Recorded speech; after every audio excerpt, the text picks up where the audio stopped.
Imagine Friedrich Nietzsche walking into a therapist's office. The man who declared that God is dead. The writer of The Will to Power.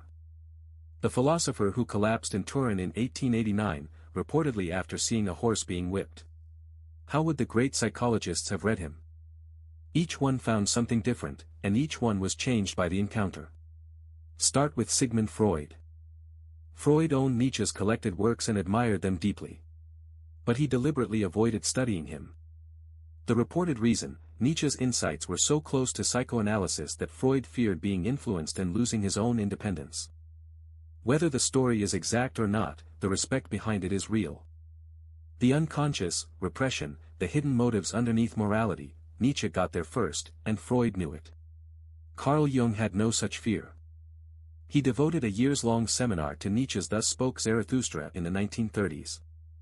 For Jung, Zarathustra was a case study, genius, certainly, but also inflation, the ego swollen by the archetype of the god. He read the book as displaying neurotic and pre-psychotic tendencies. The prophet who turns away from God makes himself a god, and Jung could see the psychological mechanics underneath the philosophy. When the collapse in Turin came, Jung suggested, the shadow finally caught up with its owner. Alfred Adler took Nietzsche's Will to Power and turned it into a therapy. For Adler, the striving is not domination. It is compensation for inferiority, the drive to overcome what we feel we lack. The child who feels small becomes the adult who builds something real. Nietzsche supplied the engine of human motivation.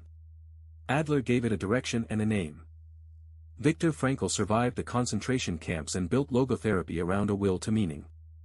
He used Nietzsche's own line as his guide, he who has a why to live can bear almost any how. Power was never the point for Frankl.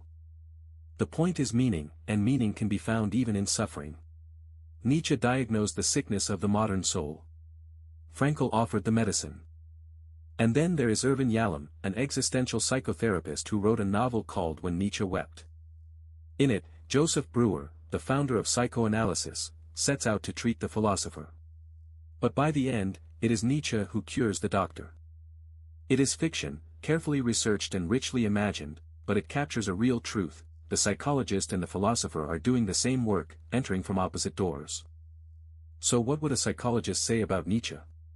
Not that his madness proves his philosophy wrong. Not that he was secretly a patient writing out his symptoms.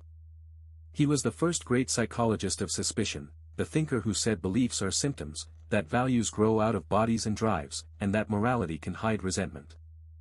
Every school that followed, Freud's unconscious, Jung's shadow, Adler's inferiority, Frankl's meaning, is a branch of the tree he planted. The patient became the founder.